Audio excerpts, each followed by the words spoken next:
All right, so the Mavericks opened up their season with a home victory against the San Antonio Spurs. Obviously, the biggest talking point about this particular game, Klay Thompson's official debut with Dallas. And this is the first time we've seen Klay Thompson on the court as a teammate with both Luka and Kyrie. So we did see Kyrie and Thompson on the court together in the preseason. Luka didn't play at all in the preseason. First time we're seeing this trio on the court together, and they looked amazing. That Mavericks offense as a whole looked so good. This is something that I talked about actually in the offseason. What Klay brings to the table for the Mavericks, we talk so much about his shooting, and he, in my opinion, is the second or third greatest shooter of all time. We talk so much about that, but his ability to be a great movement shooter, right? Coming off of pin downs, curl actions, whatever the case may be, his ability to do that takes away the stagnation in the Dallas Mavericks offense that was just existent last season. Like last season, yes, they were a great offensive team. Yes, they got to the NBA Finals. But if you watch them, and really not just last season, but over the last couple of seasons, things tend to get stagnant around either Kyrie or Luka. What you notice today is Klay's ability to move well without the ball and how threatening he is as a movement shooter. Something they didn't have a ton of last season. Like Derrick Jones Jr. is more of a stationary shooter, right? He's not doing a ton of off-ball actions. He's not knocking down shots off of pin downs or whatever.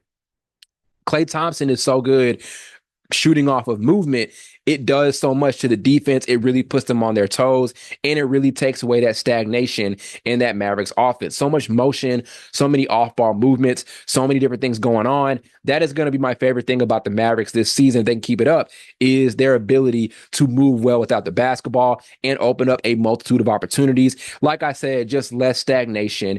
And I think it's going to be a big difference maker between this season and last season as they're looking to defend their Western Conference title and hopefully make this a championship run, right? So love that stuff from Klay.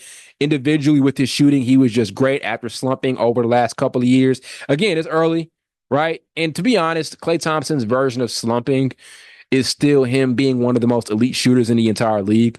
Like we talk about Klay as if he's this washed shooter, but his worst case scenario is being a 38% three-point shooter, which is still elite level three-point shooting, right? Like 38% puts you in that elite territory as a perimeter shooter. But to see him get in the rhythm tonight was just amazing. He had a couple of really, really good plays. One I was really impressed with was in the fourth quarter where they had him and Derek Lively and Luka in Spain action. And we're seeing a lot of teams deploy this where they'll have a shooter set a back screen on the big that's set in the ball screen, and the shooter will kind of pop out into space and get a wide open look. We saw Klay do that, got a catch from Luka and knocked down a shot at the top of the key. Also seeing Klay and Luka's chemistry, it was really neat. There were two plays in particular. There was that one I just mentioned, and Luka also had a pass to Klay like on the left elbow where Luka throws it, and before the shot even gets out of Klay's hands, Luka's already signaling to the crowd or the announcers or whatever that the shot was good. So seeing Klay and Luka have that chemistry was such a fun dynamic. Love what he brings to this offense. Again, a lot of movement, his ability to put defenses on their toes with his ability to move off of screens and all of that stuff. It is amazing. And like I said, causes for less stagnation in that Dallas Mavericks offense, which is going to be huge for them this season. Also, want to talk about Derek Lively. He was amazing. Probably the relatively lesser talked about second year guy in this game. And I understand it because the other dude is named Victor Wembanyama, who had one of the best rookie seasons of all time. But don't forget what Derek Lively did last season. Don't forget how important he was to the Mavericks in the playoffs last season. Like one thing I thought was crazy about Derek Lively is he went out for a few games in the playoffs, and people were talking about his loss as if he was a veteran. Rarely have we talked about a rookie having that type of impact on his team in a playoff series, quite like Derek Lively. And him in this game, he was so good. The offensive rebounding. One thing I also really noticed, the passing was so good. And Jason Kidd kind of used him at the top of the key, kind of as like an offensive hub. The passing, the playmaking, so good in that particular area. Just one of the smartest young big men in the entire league. And I think the way that he plays, that is the archetype for a successful big man. I talked about this on a video a couple of weeks ago, actually, when talking about Zach Edey. The perception is and that's actually by a lot of people who are analyzing the draft, really just by a lot of fans over the last couple of years. Perception is if you want to be a good big guy in the league today, you have to be able to shoot. Right. That was kind of something that people said a lot in reaction to guys like DeMarcus Cousins, Anthony Davis, a lot of other really talented big men that have come in the league, Joel Embiid, Nikola Jokic. That is what people say you have to be able to do as a big man to be successful in the league today. That is so untrue. If you are not going to be an elite shooting big, there is still a spot for you in this league. And the player you need to watch is Derek Lively. He is so good with screen setting, so good with making passes and reads out of pick and roll scenarios in the short roll, so good at rebounding, amazing from a defensive perspective. He knows how to do the fundamental things at a very high level. And that sounds so cliche, but he does it. And that's what makes the Mavericks work, is having a big man who is willing to do the little things at such a high, efficient level. He is such a good tone setter for this team just in his second year. Again, the way he plays is the way a veteran big man would play. So you love what you saw from Derek Lively in this game. Again, it's not a thing where he comes in this year and he's like an offensive maestro from a scoring standpoint, but there still were some improvements in his game that you noticed, especially with the passing. Those things are going to help this Mavericks offense as a whole and also their defense, and it's also going to help them continue to try to win games on the margins. Amazing stuff from Derek Lively in game one of the second season of his career. Over to San Antonio. Wasn't an amazing game. I never really thought they got into any consistent rhythm at all. And I think the thing with the Spurs right now is, what do we expect from them, right? Like I heard Reggie Miller and Kevin Harlan talking about over the broadcast. I don't know what our expectations are for this team. Is this team that's going to be good enough to be a play-in tournament team, right? Are they just going to miss the play-in? Like, what are our expectations right now for San Antonio? They are one of the biggest question mark teams in the entire league. People are going to watch them, because you have Victor Wembanyama and Chris Paul playing together, and also Stephon Castle.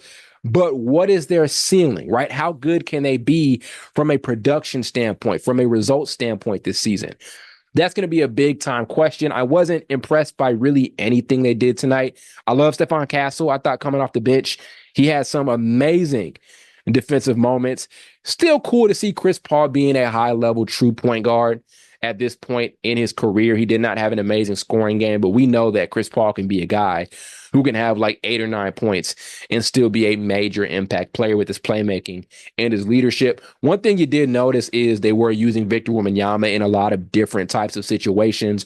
So early in the game, they were kind of getting the ball to him kind of in that mid-range area and letting him post or face up a little bit, right? If that's a thing that he adds into his game, that'd be really, really neat to see. I think the thing right now with Victor Wembanyama is consistently finding his spots, right? And it looks like Popovich was willing to kind of have him operate out of the mid-range area. That's going to be an interesting development throughout the course of this season. Also, he looks so confident from a three-point shooter perspective. The percentages did not look great, but he was getting the shots up. He was even pulling up from deep range. So finding his spots, that is going to be the key here this season for Wembanyama. And that's not just him, but that's a lot of young players right now who have amazing raw talent and statistically have been impressive early in their career. But the thing that's going to bridge the gap, especially for young scoring-minded players, the thing that's going to bridge the gap for them is being able to consistently get to your spots and knowing what spots you want to attack. Look at Luka. Luka knows what spots he consistently wants to attack, and he gets there. So that's the thing here with Victor Wembanyama is, what are the spots that Victor Wembanyama is going to consistently attack? Again, it looks like they're going to use him as a mid-range guy here and there and allow him to face up. I like those looks for him. Just sharpening it up is going to be huge. But solid stuff from Wembanyama. Again, not a really impressive offensive performance. The percentages weren't there. He had a couple of really impressive shots in the fourth quarter. But just cool to know that they kind of know where they want to place him, what spots they want to have him attack from. A little bit different than last season, where things were a little bit less structured, right? It was a little bit of a free-for-all here and there, and it was still cool seeing him get his numbers in a weird situation like that. But there's more structure in the Spurs offense, you can tell, and there's more strategicness of where they're going to place Victor Wembanyama at. I don't know if that is a word. I don't know if that is grammatically correct, but you get what I'm saying. So, again, wasn't super impressed by the Spurs. Nothing I really saw is going to make me think Yep, this team is different than last year. Again, it is too early. It is one game out of 82. They were also missing Devin Vassell, who was essentially almost a 20-point per game scorer. I think he did hit that range last season. I had to go back and check. So they were down a big time option within their offense, a guy who was on a huge contract right now. But again, we'll see how things fare out the rest of the season here for the Spurs. Overall, love the Mavericks, love the way the offense looked. It flowed. Their guys were in sync. Love the chemistry between Luka and Klay and Kyrie. Love what Derek Lively was doing. Love how their defense clamped up late in the game. Again, things could look different as things go on because the Spurs didn't have amazing, consistent offensive options tonight around Wembanyama. So we'll see. But great stuff for the Mavericks. Great tone setter.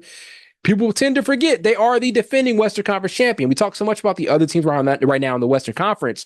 The Mavericks still are the defending West champions, right? And I love the tone they set. We'll see how things continue to go for them throughout the next couple of games here and how they're going to look as far as continuing to get Klay and keep him in rhythm in this offense. But great stuff, great debut, a lot of stuff to be happy about for Dallas Mavericks fans.